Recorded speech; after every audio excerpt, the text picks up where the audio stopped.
Garrett, man, you look good, bro. I'm trying, man. I'm trying. How's the back?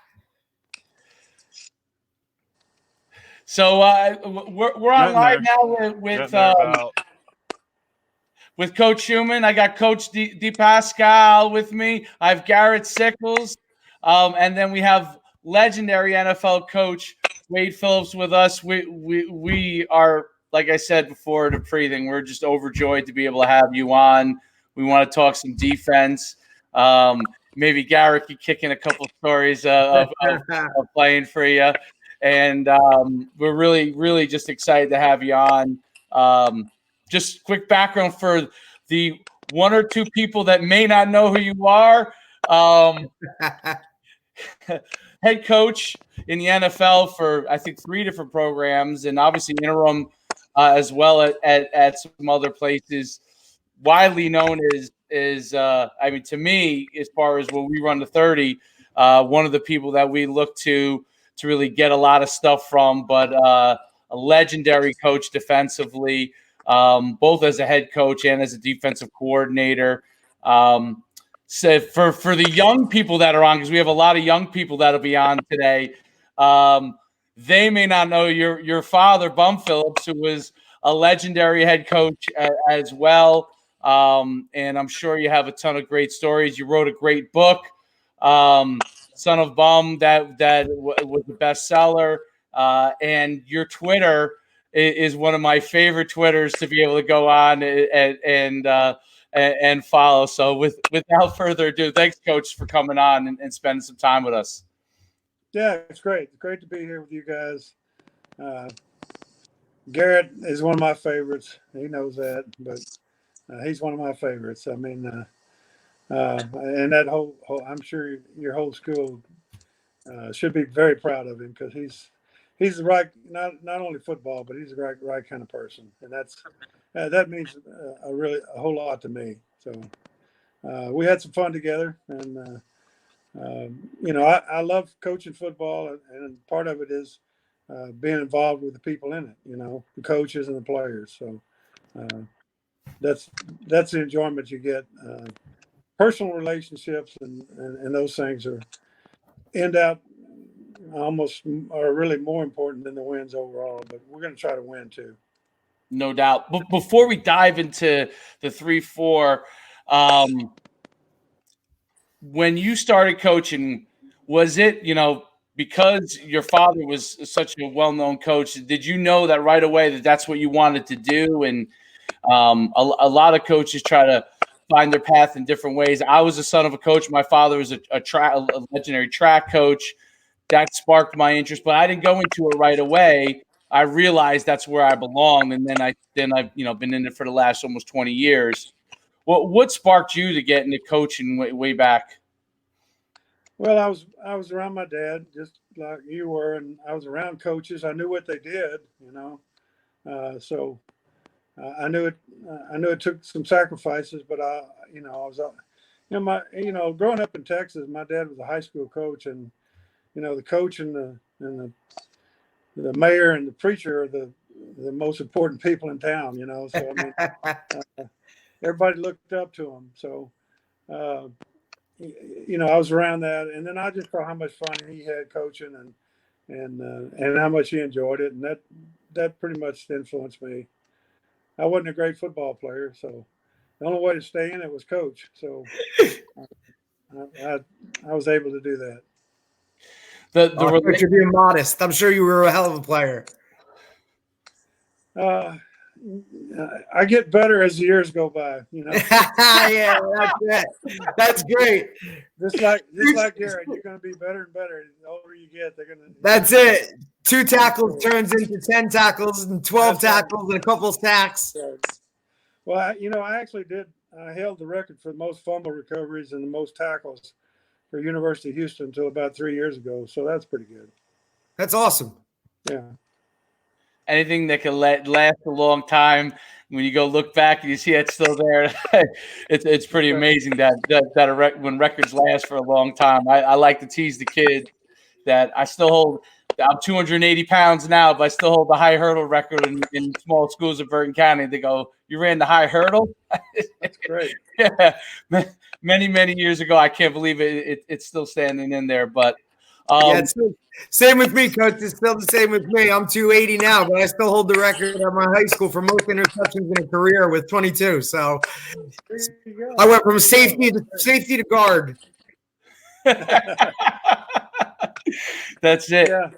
Yeah. I thought I was a quarterback until they moved me to linebacker. So. Yeah, they cut me a quarterback too, and then when I used to just take off and run, they said, "All right, I don't think this is the spot for this guy. Let's put him on the other side of the ball." Yep, me too. Same thing. Yeah. With the when you adopted the 3-4 defense and started running that as your mainstay, what made you go to that defense? And I'm sure it's an evolution over time as the game started becoming more spread out. And I always think when I was thinking of 3-4, I always think of Lawrence Taylor and how he changed the game. What was the philosophy of making that the mainstay for you? Well, when I first got in the league with my dad, he wanted to go to a 3-4. Nobody else was playing a 3-4. So he wanted to go. He always thought it was a good defense. And colleges were running it, but they weren't.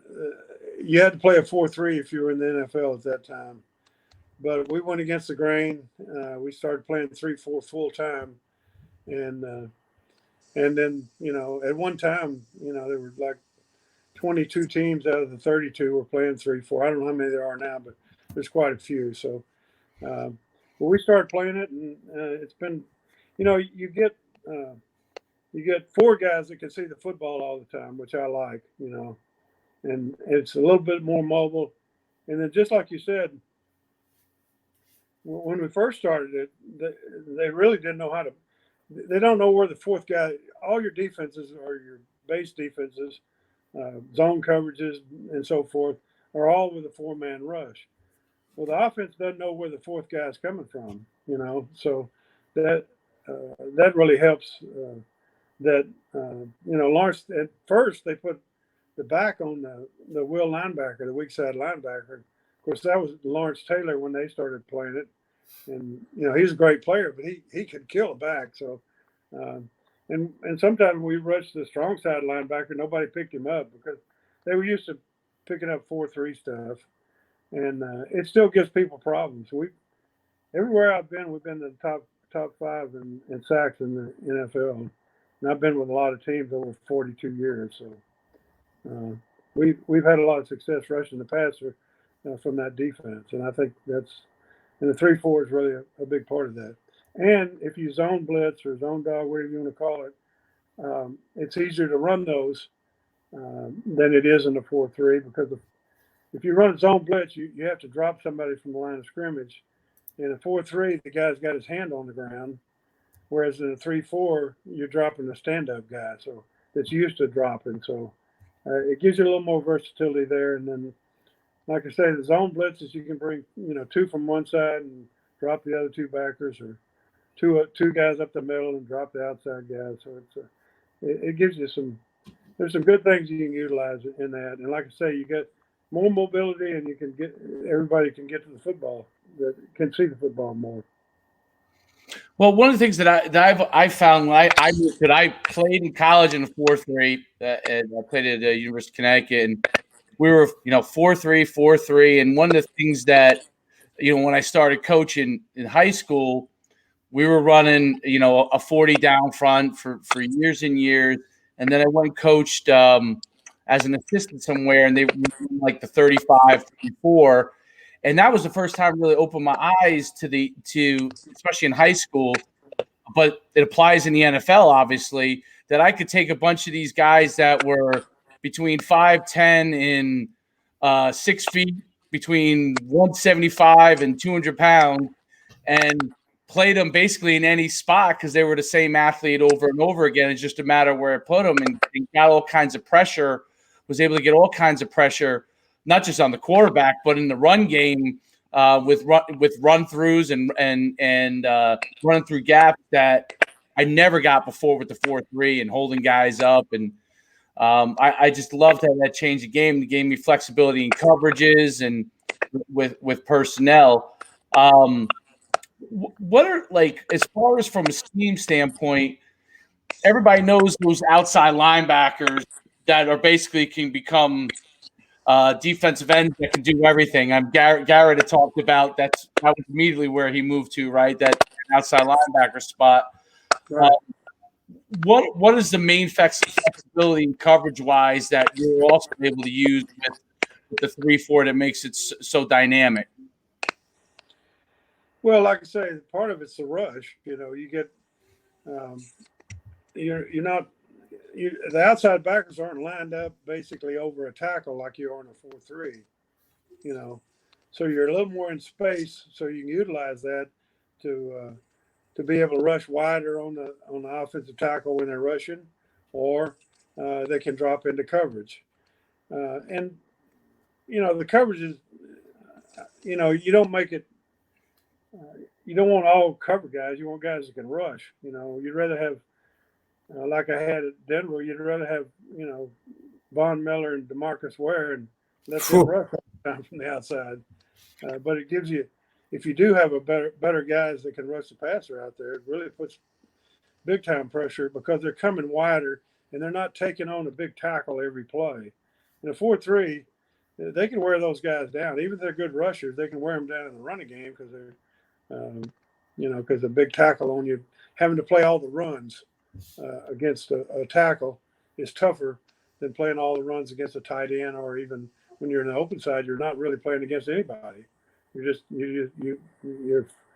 free to run to the football. Now, when teams come in and bring like double tight ends or even a tight end to the, do you how far down do you like to walk that outside linebacker? Do you let him have that flexibility depending on what kind of athlete he is? You just said it. Yeah, you just said it. The better athlete is, the wider we played him. Because he can react quicker and he can make up ground quicker than another guy. So if he's not very good, we want to play him in the position where he can take his responsibility. Where he can do his assignment, whatever his assignment is. But if he's a better athlete, you want to get him a little wider, where again he can rush when he needs to rush, and there's no way they can block him. It's trying to cut him off and things like that. That nose guard, which I feel like is. That was exactly what I was going to talk about, Coach. How important is that big daddy in the middle? And what do you need him to do? Yeah. I've never really played a two-gap defense, so I've had different nose guards, and I played them in different techniques. Now, when we had a smaller, quicker guy, when he was taking the A-gap, we stunned him to the A-gap. When I had a great big guy, one time that was pretty powerful. Well, he had the A-gap, but we just played him in the middle and said, hey, you got the A-gap, and you play that side, which he could do. It's what they can do. I had a power guy one time. He had real strong, powerful legs and butt and hips and that kind of stuff. And we offset him to the A-gap and let him power the center there to play the A-gap. So all of them had the same assignment, but we played them differently because of what they could do. So it's not just having an assignment with a guy.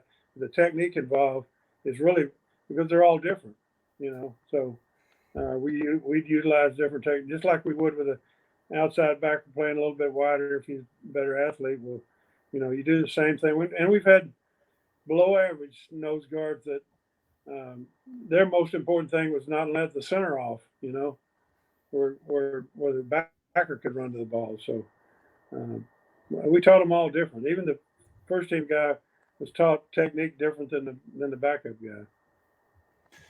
From a scheme standpoint, what are some of the things that you like to run from whether it's blitzes and getting guys on the move? What are some of a couple of guys asking questions about, specifically scheme wise? How do you like to attack? Do you attack through the back? Or is the quarterback the main focus? What is the kind of main focus of your blitz packages? Well, defense is play recognition, and blitzes are set up by, what the other team does but mostly what your strength is. If I've got a real strong open side backer, I'm going to rush him as much as I can, and fit the coverages to it. If I've got a good strong side backer, then I'm going to rush him more often. Von Miller, I was going to rush him most. I don't want him dropping a whole lot, so I want him rushing and disrupting the running game. So it depends on who you have as to what you do with them and what your coverages are. Fit the players you have. You can play more man to man if you got guys that can play man to man. If you don't, you have to play more zone. It's all on what your players can do. It's not the scheme it's not the defense that we can think of, because year to year it changes. With you guys, I know it does, as far as what your personnel is. Well, even in the NFL, 1/3 of the team changes every year. Right. It's very competitive and it's tough. So you don't really play the same way or even have all the same calls you had the year before, because you got different starters that are playing, and they have different skills and different abilities. So you need to think about that when you're setting up, what your defense is. You can run a 3-4 scheme overall, but it still changes year to year with the personnel involved in it and what you're going to do with them. And, if you get a good one somewhere, well, then you want to make sure that if you got a good guy at the safety, you want to make sure that safety's in the box and all the running game as much as you can. If he's a real good tackler, just like a rusher, whichever guy's rushing you want to do. And you also want to match up. And I don't know that all high schools do this. I don't know that all colleges do this. Not all even pro teams, but when it's 3rd and long and it's a passing down and it's a pass, put your best defensive lineman, inside lineman, on their worst offensive inside guy. Put him on the left guard, the center, or the right guard. And your best outside pass rusher, put him on their worst tackle. It's a pass. It's 3rd down. All you have to do is make a call, whatever you want to call it. We had different guys playing different positions, or sometimes we just put all fast guys in there. We called it NASCAR, and they ran a lot of stuff. They ran a lot of stunts and that kind of stuff. So, but it's 3rd down, so let's start matching up with people, and instead of saying, boy, they got a really great right tackle, and we got a really good left end. Let's see who wins. How about putting your best guy on their weakest guy on the other side? In passing situation, and and you can do the same thing with the cornerback. Now, a lot of times if we played a Julio Jones, Alabama, Atlanta. Yeah, we would put our best corner on their other guy, their other receiver, and double Julio Jones. Rather than taking our best corner and putting him on him and then doubling him, or not giving him help, we did it the opposite way. We put him on the worst guy, put our best corner on the worst guy, and doubled Julio Jones. You see what I mean? Yeah, so that way you have one side locked down, right? And absolutely, that's real. That's key. That's something that's that's really good to hear. Something about that, how you're going to take your and the way you're talking about matchups individually, like players and their individual ability, and the whole just like do your job, or just do your assignment, and then utilize the players and what they're good at, rather than make them do something that maybe they're not very good at. So utilize what they have and then scheme it that way around that individually. I think that's really kind of how we look at it. We look at what our players can do, and we try and put them in the best position to do what they do at the highest level. That's right. Yeah, and you have to know their strengths and you have to know their weaknesses. So what they don't do as well, you try to hide. by not making calls that they have to do those things, or not lining them up there, or not having them cover guy man to man with no help, whatever it is.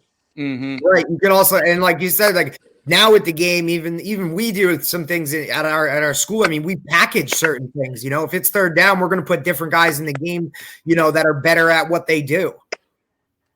That's the way you do it. You're preaching to the choir.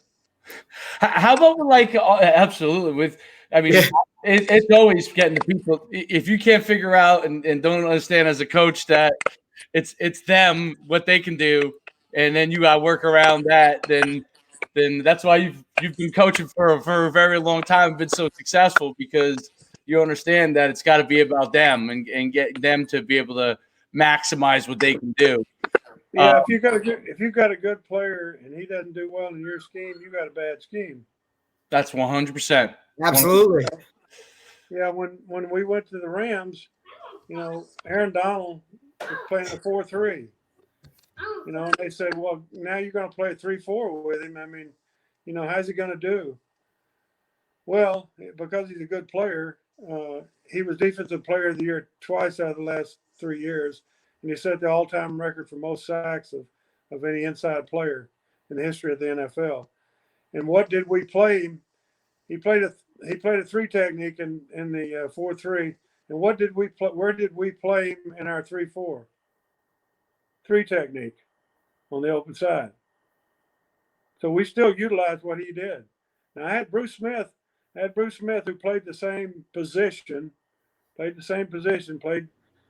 defensive end basically on the weak side, but we put him in a tight 5 technique and let him slant to that B gap, or we let him go straight up the field and beat people up the field like he could do really well. So it's what you do with especially your good players. It's what you do with them. Make sure that you're utilizing their best ability, and the X's and O's are important, and you have to have a sound scheme, but your scheme has to be able to take into consideration the players in it, and your calls have to take into consideration what you're going to run more of because of the players you have. Simple as that. There's no doubt about it. It's the ability to take the personnel that you have and leverage them. My little guy's jumping in here. Hey, I'll give this back to you in a second, buddy. I got a 4-year-old that's about to be 5, and he knows we jump on a podcast, and he knows that he's supposed to hang out. But he likes to get involved. What I was going to say was RPOs are such a big part of the game today. I mean, we run a lot of them on the offensive side of the ball, and there's a lot of different ways to play it. I like matching up against it. I think it puts a lot of pressure on them. You can't.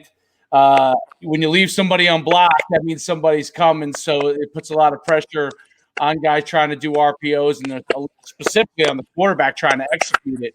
What are some of the ways that you've started to handle stuff like the RPO?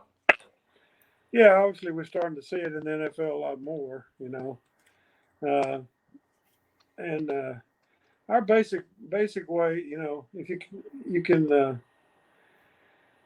you can play inside technique on the receiver's side of the back, because they're gonna get you going one way and then throw behind you. I'm talking about the linebacker, the hook zone or whatever. Right. That's what RPO's attacking. But we'd bring a safety down to the side of the back if we're playing zone. If we're playing some kind of man or zone, we at least play inside technique with the guy on the side of the back, and that's the first way to play it. And we had some success against that way. But defense is play recognition. We went against the run and shoot, for a long time, but then it went out because defenses started recognizing the plays that they were running and took advantage of it, and it kind of ran out of gas. Way back, I coached against the wishbone, the wing tee, all those things. So I mean, it's a learning to recognize the plays they're running is a big part of stopping anything you're doing. Yes, you want to come up with a scheme, certainly, that helps, but it's what the players see and how to teach them to play the toughest things against it. What are some of the ways that you try to teach your guys so they, since you talked about the turnover, right, in the NFL, so they can get in there and learn the complexities of what they have to learn, but it's simple for them. They can play fast. I mean, that's always defense. We want to play fast and not have we want them to be able to recognize and react, but also play fast. We don't want them thinking about be over here or be over there. How do you kind of teach that from a standpoint for learning for them? Yeah, I mean, everybody says. It's common for people to say, if you don't have to think, you're going to play faster, and that's not true. If you know what to do, you're going to play faster. It's not that you're not thinking. It's not, you know what to do. You know what your assignment is. You know what your alignment and your assignment. And even if you have to have an adjustment, you know what to do before the ball snaps. So to me, it's a teaching progression of guys knowing exactly what to do. And we don't accept mental mistakes. Okay? We don't, part of it is, hey, we're not going to make any mistakes. But the other part is, hey, we don't accept that. Now, if we're making a lot of mental mistakes, then we better look at ourselves. And I'm talking about coaches. If you start pointing out, hey, he made a mistake, we made too many mistakes, then you better take a look at your teaching progression, take a look at how complicated it is. We have the test ourselves, the coaches. We have the test that we're going to give them because it's a defense that we're playing, right? And we have all the answers, so we can give them the answers to the test. Now, when I was in college, and somebody got the answers to a test before I took it, I made 100. Right? So, but your players should make 100. They shouldn't make any mistakes. So, coaches that gripe about somebody made this mistake. Now you can get beat technique wise. You can get beat one-on-one, that kind of stuff. But I'm just talking about knowing their assignment. If they know their assignment, they're going to play faster. If they don't know, or if they are thinking, of what to do, then that's your fault. That's our fault. That's our fault as coaches, because we've got to be great teachers, and it's got to get over to them. It's got to be simple enough. We use, ours is easy. We could just the alignment and who they are. Sam and Will and Mike and Mo. Sam and Mike are on the strong side, on the tight end side every time line up, and Will and Mo are on the open side, the weak side. Okay, and if your name's called, you rush. And if your name's not called, you're in coverage. You're in some kind of coverage. So if it's Will rush, then Sam, Mike, and Mo are in coverage. If it's Sam and Will, who's in coverage? Mike and Mo. If it's Mike and Mo rush, who's in coverage? Sam and Will. Yeah. If it's Sam and Mike, if it's a zone dog, Sam and Mike, then Will and Mo are in coverage. So we've already got. This is a professional defense. This isn't. This is what I've taught for a long time, and we get through that right now. They know who's going, who's not, and the linemen know Sam and Mike are on the strong side. So if they have to stun away from it, they know that's strong. If Will and Mo are coming, they know they stun away from that. So your gap responsibilities and so forth. So it's easy just starting out. And yeah, the game's more complicated. There are certainly adjustments because they run jet motion and all these different things. But it's got to be that you got to know that my name's called. I'm rushing. My name's called. I'm coming. So, and if it's not, then I have coverage, and then I need to be taught as a player what my coverage is, and then the technique involved in doing that. That way the techniques are really more important if everybody knows what to do. If they don't know what to do, you're going to be teaching that and making mistakes all the time. So it's up to us as coaches to get that done. What kind of person do you want playing for you? You know, what do you look for? I mean, there's look. We want guys that show up on early all the time, that are there ready to go, that are enthusiastic to play, that are willing to learn. Well, at the pro level, because obviously you got guys that come from massively different backgrounds, massively different programs, or from around the country. Sometimes you got guys that obviously play at the highest level, but then you also get these wildly talented guys that have played maybe Division II and know maybe less, but could have more talent than somebody from a higher level. What are the kind of guys that you look for in your program? Well, you want self-motivated guys. I mean, the best motivation is self-motivation, that where you don't have to, they have, and all the great ones I've coached are all, they all want to be better. They all knew they were great. I mean, Reggie White knew he was great, but he wanted to be better. So they're self-motivated is really, the kind of guy you're looking for. Yeah, that's kind of what I like to see in guys, coaches. You kind of look for, like, I like to say sometimes that I don't want to coach effort. I shouldn't have to coach effort. That intrinsic motivation for those guys, that it's just, they just want to be better. The little things, like when we talked with our team and Garrett was with us, and he really talked about, if you want to be good, then you got to do the extra little things and take those steps. And it's kind of, what you do when no one's really watching. Yeah, that's true. I mean, the detail guys that and the want to guys. I mean, but that's not all coaching is. You got to coach the other guys, and you got to get them better. The easy ones are those kind of guys. Right. But somehow we've got to motivate the other guys to want to practice, because everybody wants to play in the game, but nobody wants to practice. They're just like the players are just like I am with golf. I want to go out and play. I don't want to practice all the time, I say this, and I say this to coach. I say that to coach all the time. If you really look at it, you don't. It's not like football is very different than other sports where baseball or basketball, lacrosse, you're playing every other day. Football, you're practicing. You're practicing way more than you're playing in games.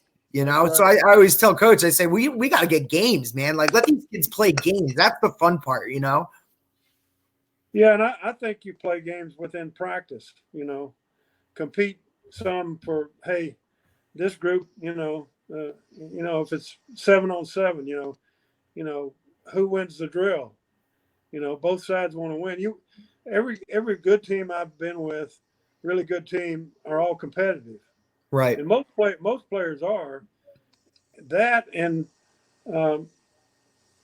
they want attention. They want the accolades, and that a lot of stuff we do, we go in and we watch the tape or whatever, but the next day we say, hey, the practice player of the day yesterday was so and so, and we make him stand up and everybody claps for him. Now, what does that do? It makes him feel great, okay? But it also, the rest of them say, man, I want to be that guy, And then we'll do it. Secondary guy of the day was so and so, and everybody claps for him. The linebacker day of the day he got caused 2 fumbles. Garrett Sickels, all right, yay! And then the D line guy that knocked down 3 passes, just say what he did, and man, it makes everybody else want to be that guy, and it makes him motivated, even if he isn't a guy that's a highly motivated guy. But then all of a sudden he gets that. He does. I think we forget that sometimes. Make it fun for him. Make it fun for. And if you're trying to get turnovers, who got the most turnovers? The turnover king today was, or the guy that tried to get it out the most was so and so. And everybody, we have guys making millions of dollars, okay, in the pro football, and they would fight over a T-shirt to get a T-shirt to say they did something, right? Hey, Coach, I couldn't agree more. You should see, we have these challenges going on with the Times right now, and the kids that compete, and if they complete the challenge, we give them a shirt, or we give them a hat. And you should see these guys. I mean, like I always tell Coach, like gear, kids love gear, man. You just give them a T-shirt, and it just creates something inside them, and all of a sudden now they got this shirt, and now everybody else wants to get that shirt. That's right, but I say don't forget that. I mean, I think that you do that. When you're practicing to get ready for the season and so forth, make sure you do those kind of things, and that I know it really helps. It definitely that's my favorite competition. The more they can compete, and the more they compete doing things the right way, it just makes them better and better. Just everybody raise each other's bar. It's amazing. You're rewarding them for doing the things that you want done. Right. Whatever that is. You could say, hey, the D lineman that played the best technique today was, I mean, whatever it is, it's something that it's a reward for them doing the right things, but it's also makes the other guys competitive to want to do that. Even if they aren't natural competitors, they still want to be called out and say, hey, you did a heck of a job. Because what we're doing as coaches a lot is negative. Right. Oh, you didn't do that right. You didn't, that's not good enough. That's not good enough. So we have to flip it to the other side. I think as much as we can. You don't tell them they did good when they didn't do good. Right. But you still want to do something like that, and I think that I know that helps. Yeah, you want to almost look at it like glass half full rather than glass half empty. That's right.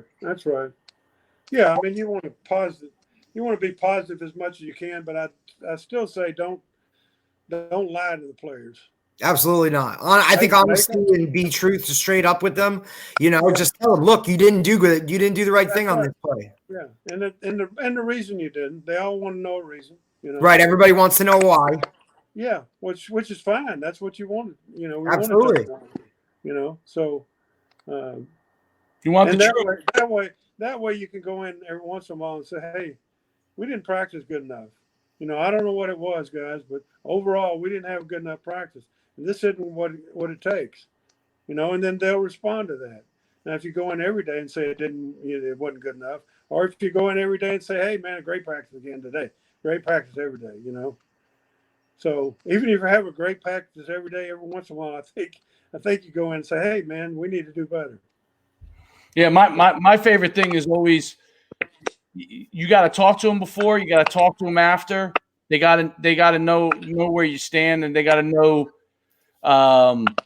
They got to come away with a message each day of something that they did right or did wrong or need to improve on, and they got to be able to trust that your intentions are always in their best interest. And when they do that, I feel like you're always truthful with them. You can get athletes to go through a wall for you, and I always laugh when people say that athletes have changed from the time that you start coaching to, when I started in 2002, I've been coaching, this will be my 19th year coaching. You've been coaching for over 40 years. I found that the athletes, what they want out of football doesn't change. It's the whole world around them that changes and tries to create influence. And the more that we understand that they're just looking to try to figure it all out and how to be the best they can be, it doesn't matter what generation they're from. You'll be able to connect with them. What do you think about, as far as? I think what you said, I agree completely with, and that's why it's still fun and I love it. Is when I coached in high school, when I coached in college, and I coached 42 years in pro football, and before a game, it's exactly the same. Mm-hmm. Everybody's excited about they're nervous, but they're excited about playing. They want to win, and it's the same feeling every time, every game that I've ever coached. And that feeling of all of us wanting to do well together and everybody wanting to do their best is still the same. Yeah, the world's changed outside a lot, Yeah, and then as soon as the game's over, they're on their cell phone or whatever.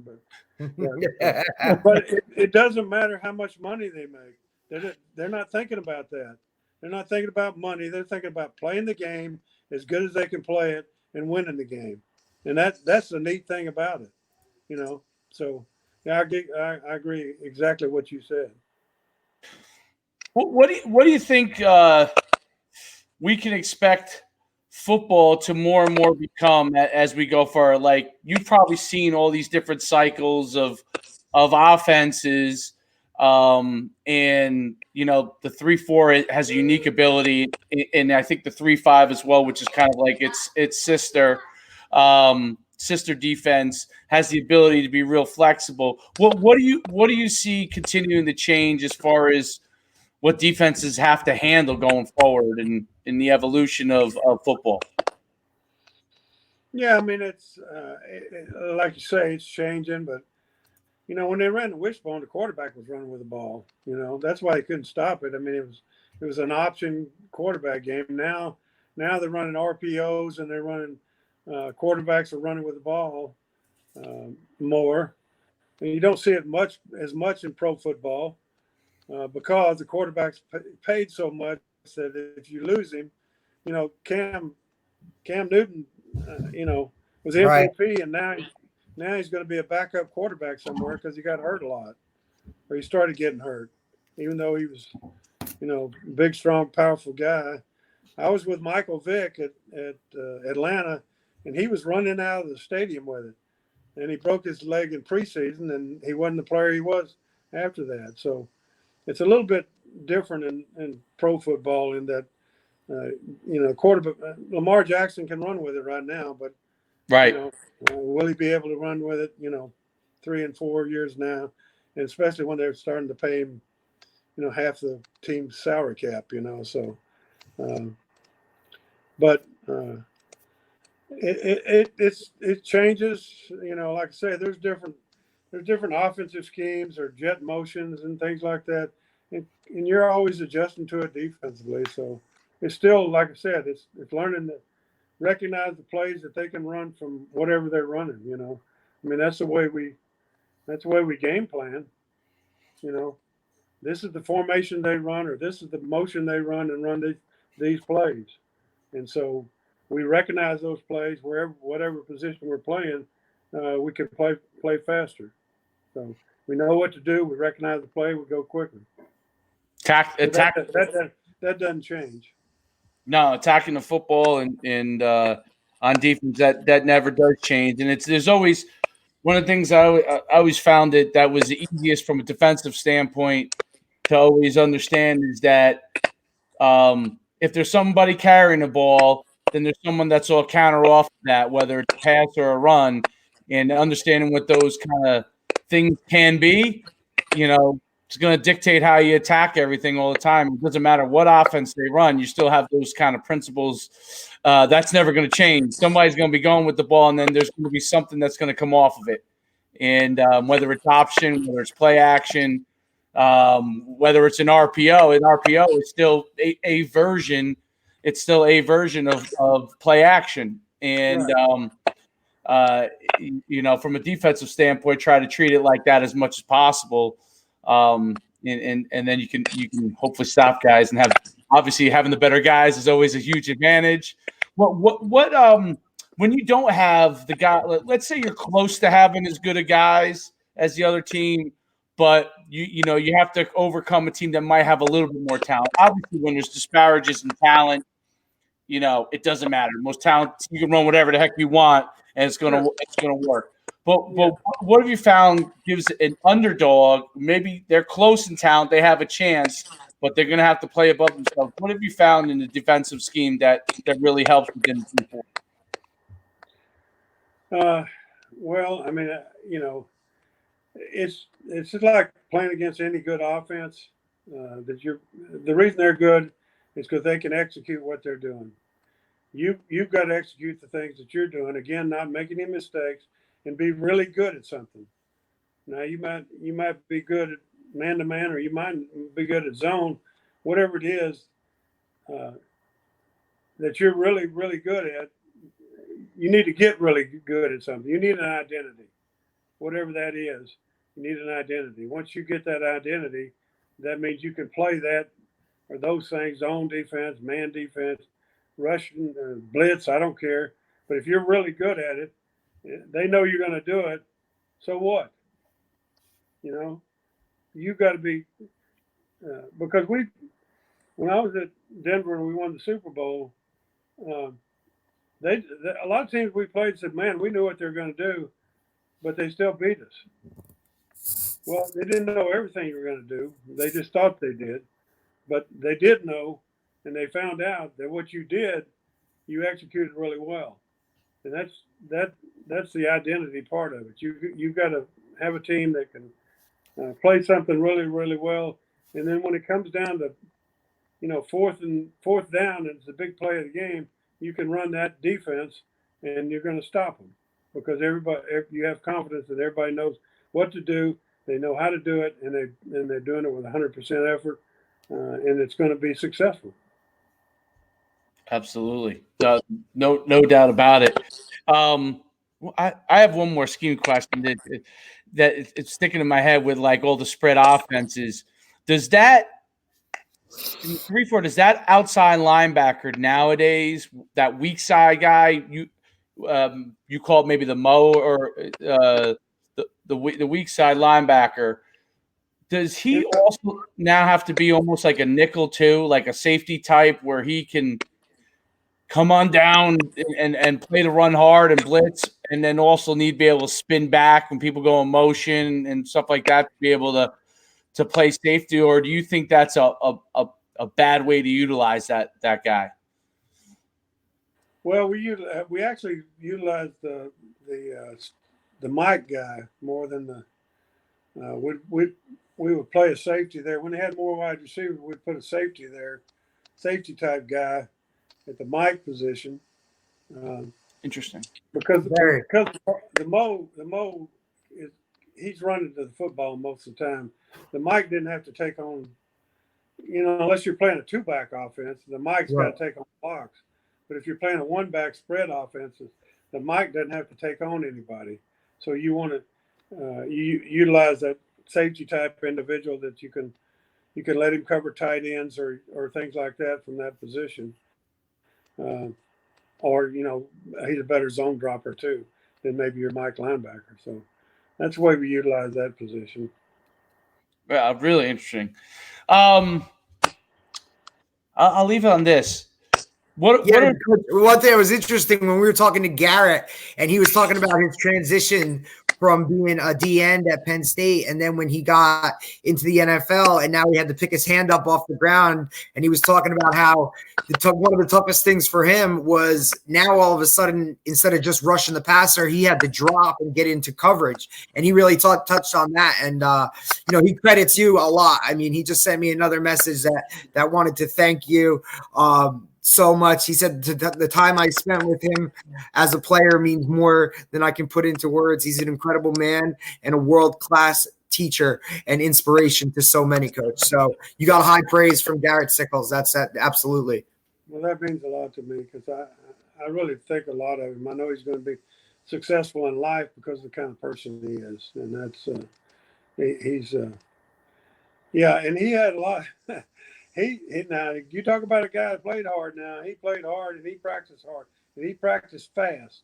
And I didn't have everything to do with all of it, but I would have kept him on our team as long as I could. No doubt, Coach. Thanks so much for coming on. I mean, I learned a ton. Good. Yeah.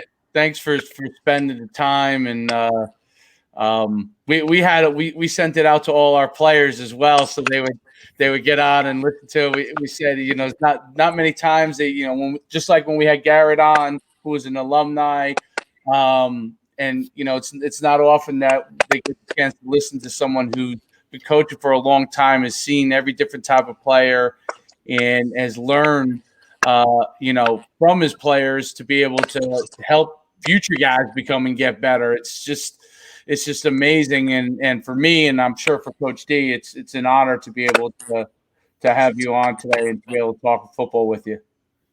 Yeah, I love football. I love talking with coaches, and again, that's the way I learned things, was talking to coaches. Now, some of it I didn't agree with, but that's okay. But I learned different. Some of it reinforced what I already thought, and then other parts, that's a good idea, and I use it, or what doesn't fit what I do. But at least you get around that, and I was lucky to be around coaches because my dad was a coach, and that helped me be a better coach. So I appreciate you guys too. I appreciate what you do, and especially the influence in young guys, young people. You get to do it. I mean, we don't pro football. We don't influence their life as much as you do, and I always appreciated being high school coaches that really make a difference, and I appreciate y'all and what you do. Thank you, Coach. Thank you so much. All right. Coach, really appreciate it. It's been an honor and a pleasure. Just want to thank you for taking the time out and talking some ball with us. I think it's awesome. I love the fact that you've been coaching for so long, yet you still have that passion like a first year guy. And I think that's kind of what Coach Schuman and I strive to be every single day. We want to bring energy every single day and influence our players in a positive way, and not just win games, but we want them when they finish to be good people, to be good citizens. And I think that's what coaching really is all about. I mean, the wins are great, but it's about, especially at the high school level, about influencing young boys to become, great men. That's exactly right. That's super. Well, good talking to you guys, man. Good luck. And Thank you. Hopefully we'll play this year, but I'll be looking for Red Bank. That's for sure. Coach, it's been a pleasure and honor. Thank you so much. Really appreciate it. All right. Well, good luck. Thanks, Coach. Stay healthy. Get well.